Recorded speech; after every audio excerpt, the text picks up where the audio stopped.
This is the continual evolution of the East Coast beat. It is officially the witching hour. So, storytelling.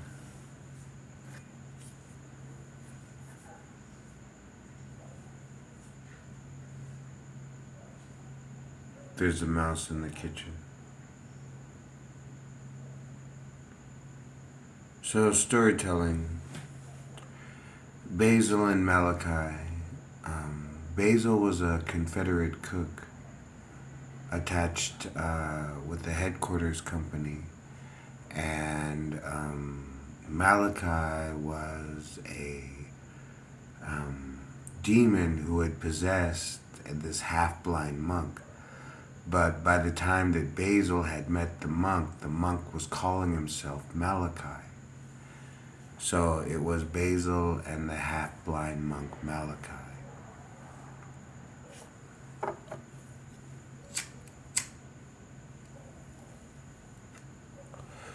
Basil was literate, and he had read a little.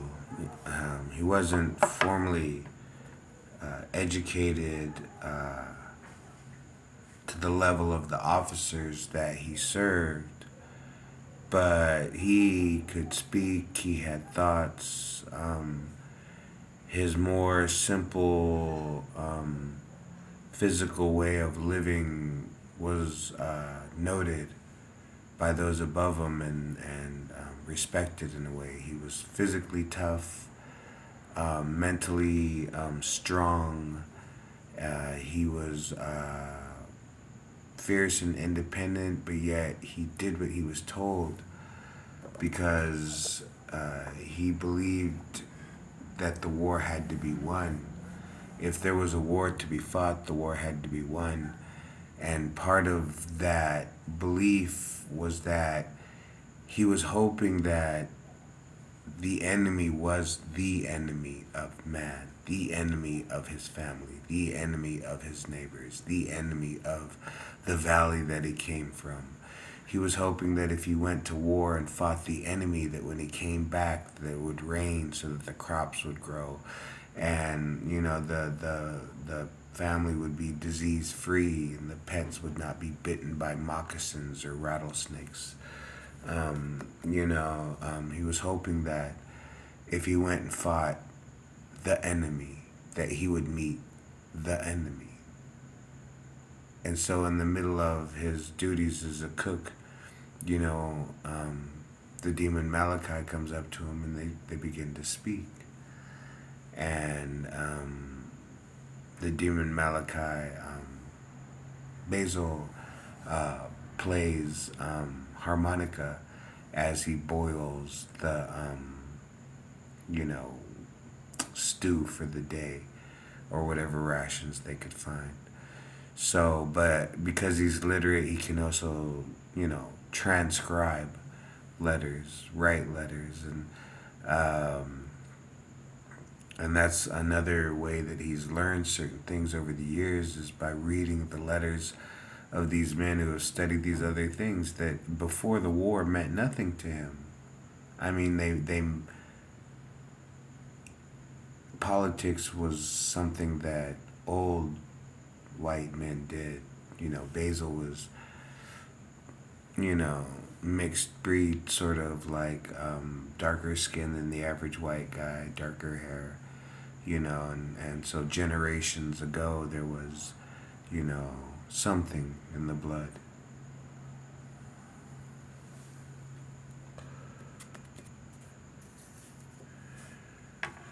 So at one point,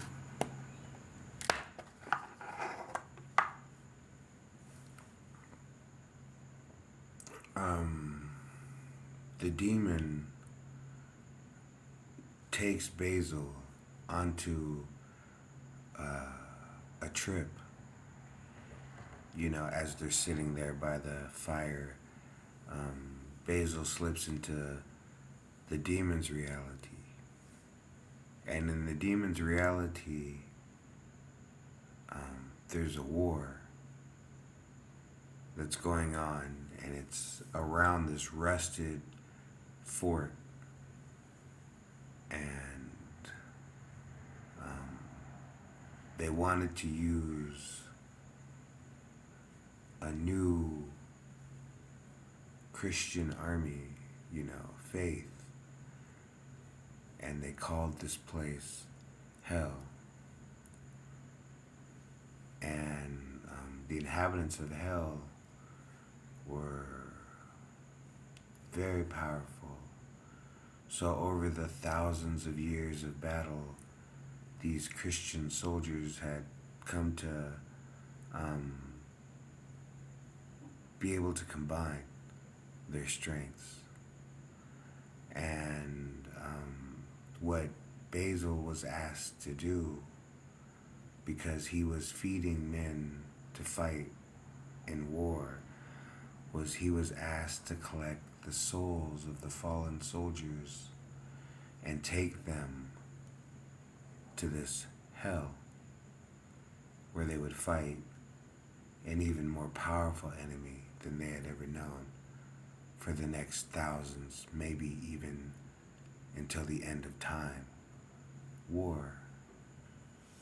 Because while some men stayed at home, and while some men had a skill, and while some men had a degree, some men went to the fields as soldiers. Some men's trade was war. Some men's craft was battle. Some men's skill was coming back home. So, these men, they go out. So Basil goes one night, it's only for a slight moment in the actual time of reality in the story. But he goes out and he has to go through these fields and he has to collect these souls, and he learns this very sad song where he says, "My name is Basil, and I call to you sacredly and sorrowful from across a field." And that's how he pleads to the dead fallen soldiers to come enter this never-ending war in hell. So that was the possession of the demon Malachi. You know what I'm saying? And they had everything that an army would need to fight forever and ever. You know what I'm saying? So, if you have a skill or a trade or a craft, would you consider that you would do that for an eternity? That you would spend an eternity perfecting your skill and trade? I myself, as a warrior, I was naive, I was skinny, I was hardworking and lucky. I read the right manuals at the right time before I got in the army, so I kind of had an idea of how to do certain things a certain way. G.I. Joe, you know what I'm saying? Standard issue soldier right out the box, just put the weapon system in my hand and tell me, what drill we're doing and what the task, take me to the range and let me run it.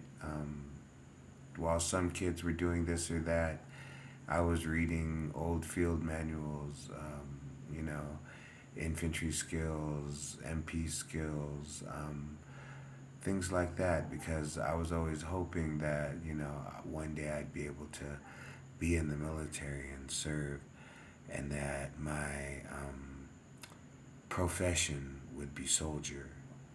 What was I? I was a lot of things. But before anything else, what was I ever proud to be? I can't say it enough. You know what I'm saying? I wanted it. It made me. And this is what I tell people. if you join the Army or the Marine Corps or anything, the Navy or the Air Force or Space Force, whatever, I mean, you're gonna put in hours while other people are asleep. And there's gonna be times where we could almost go to war, we could almost lose lives, we could almost have to pull a trigger on somebody, we could almost lose our own minds because the situations are so extreme and you haven't slept and everything is going that way. And when you get out of it and you come back to the States, what do you find? For me, it was graveyard shifts and kitchen salary, $2 more than minimum wage. So, what can I say? When Basil realized,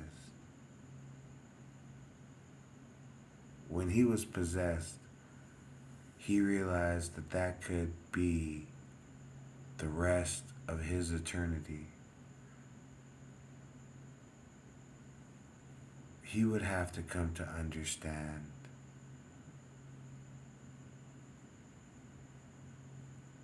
why war, right? Why war? If you thought it was gonna solve any real problem, if you thought it was gonna ever really end, if you thought it was gonna be beneficial, as per any other solution to the problem, why war? Why is it an industry? Why is it a fashion statement? Why is it multi-million-dollar movies? You know what I'm saying? Always about war.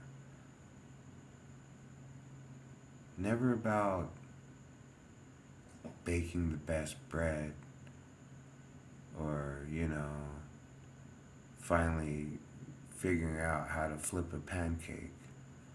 You don't really see too many movies about that. But, it used to be. I don't know, I don't watch movies anymore.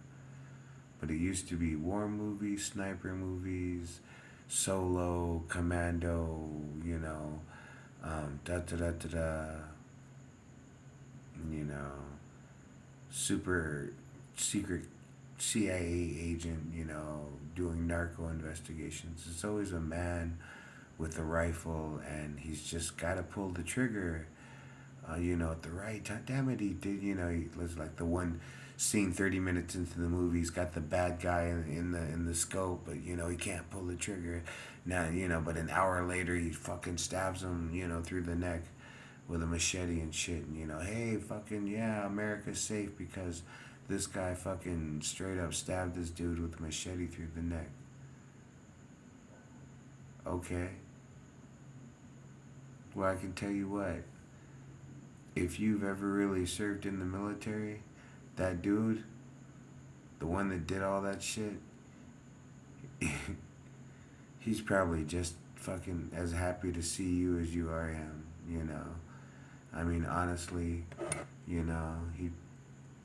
at the end of the day, 20 years after being in the military, if you fucking didn't fall asleep on guard duty, if you weren't a dumbass soldier, those guys are probably looking at you like, you know what, you're cooler than the other guy, you know what I'm saying? I mean, like I said, you don't have to jump out of airplanes or pop up from under a submarine to kick a little ass in the U.S. military, you know what I'm saying? Some people do this, some people do that. The U.S. Army occupies the land. I don't care who took it. We keep it. We keep the high ground. We keep the right. You know what I'm saying? So,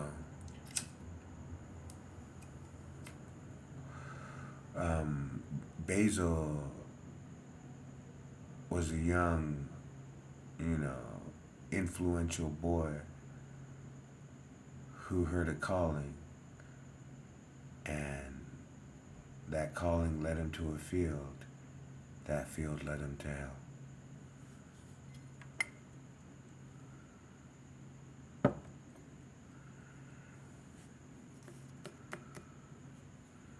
But, like I said, along the way, he learned a very sad song.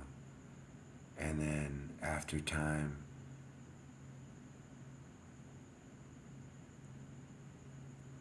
he even felt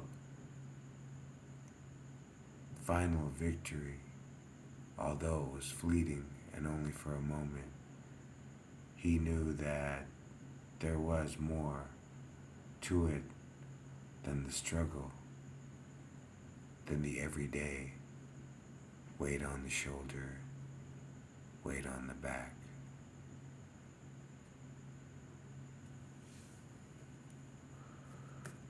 So, how much of tomorrow will you take in your battle of today? It is 1:10 in the morning. I'm still awake. I have not enough money to make it till the next time I get money. I have enough for a couple of sandwiches, couple packs of smokes, and I can do laundry. But in the end, I have to tell myself that that is part of life. That maybe while I'm sitting at that laundromat, more is happening than I understand. You know, you don't always have to be, um, you know, 9,000 miles away on the front line to be contributing to the battle. You know what I'm saying?